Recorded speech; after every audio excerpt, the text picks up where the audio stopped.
नमस्कार साथियों, स्वागत है आपका एक बार फिर से हमारे YouTube channel exam fairs with VK में।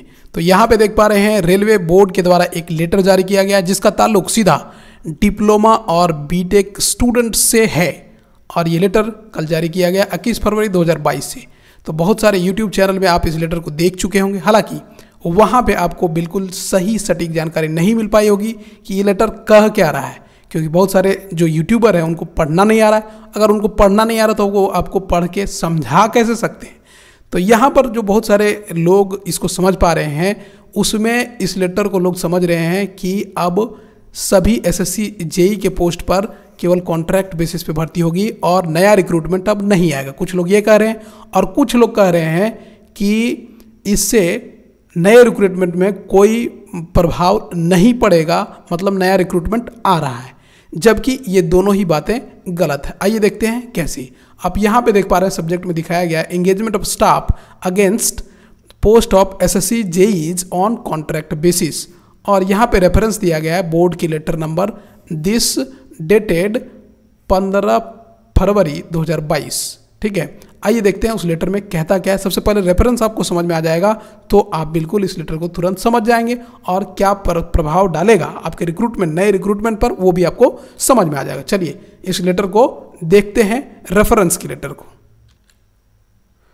तो ये रहा रेफरेंस का लेटर। यहाँ पे आप देख पा रहे हैं वही सेम लेटर है, हालांकि डेट अलग है क्योंकि उसका कंटिन्यूएशन है। जो रेफरेंस में लेटर है वो इसी लेटर का कंटिन्यूएशन है। तो यहाँ पे दिखाया गया है कि engagement of staff against post of SSC JEs works in construction organisation by re engagement of retired personal and by engagement on contract basis.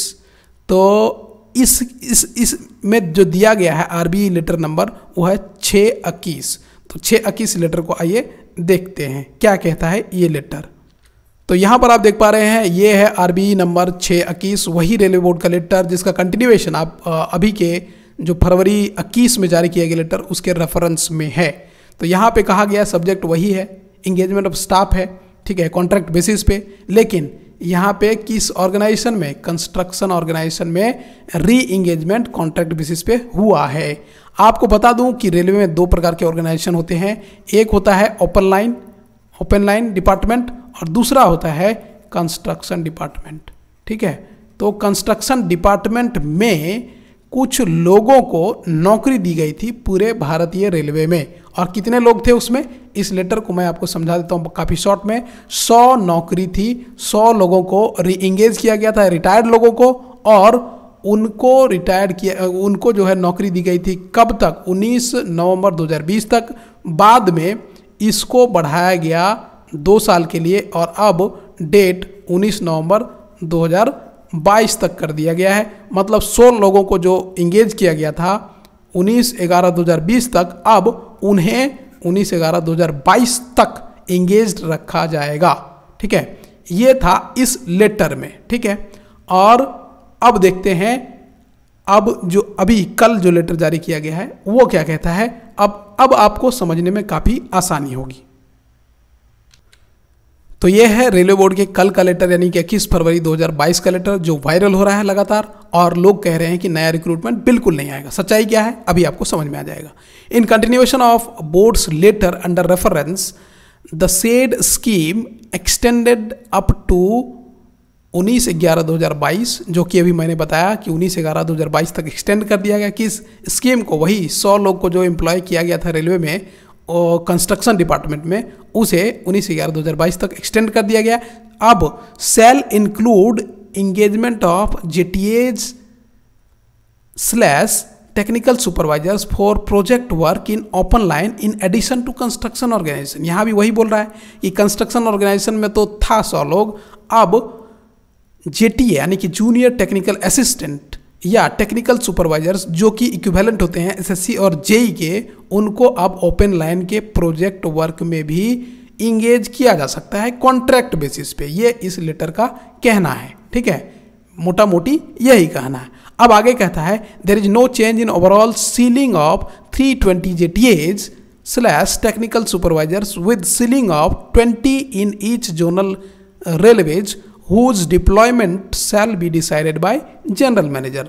मतलब टोटल पूरे रेलवे में पूरे रेलवे में 320 पद को भरा जा सकता है जूनियर टेक्निकल असिस्टेंट और टेक्निकल सुपरवाइजर के रूप में, और एक जोन में केवल 20 लोग को नौकरी दी जा सकती है, ठीक है, कॉन्ट्रैक्ट बेसिस पे, और वे लोग ओपन लाइन में भी काम कर सकते हैं। पहले 100 लोग जो थे केवल कंस्ट्रक्शन डिपार्टमेंट में थे, अब 320 लोग को ओपन लाइन में भी काम दिया जा सकता है, और वो कब तक होगा?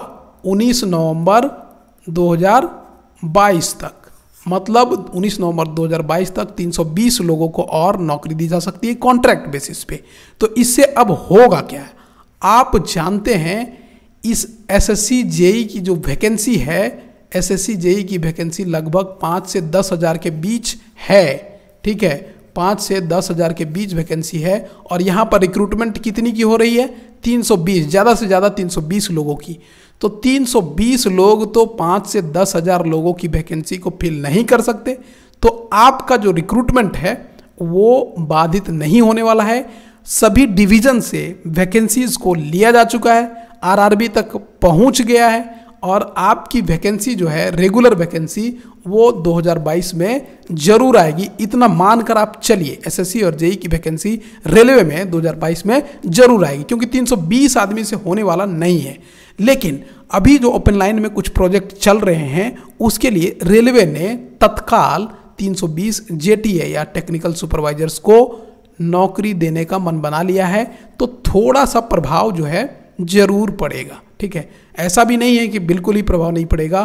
320 लोग आ गए, अभी हाल फिलहाल थोड़ा मोड़ा काम चल जाएगा, तब तक आपका जो रिक्रूटमेंट का काम बचा हुआ है आरआरबी जो तय कर रही है वो हो रहा है अंदर अंदर, और मुझे लगता है कि 2022 में आपको एसएससी और जेई की वैकेंसी देखने को मिल जाएगी। तो आप निश्चिंत रहें, और इस वीडियो को आप डिफरेंट ग्रुप्स में शेयर करें, अपने साथियों के साथ शेयर करें जो डिप्लोमा या बीटेक के स्टूडेंट होंगे, ताकि उनको रियल जानकारी मिल पाए इस लेटर के बारे में।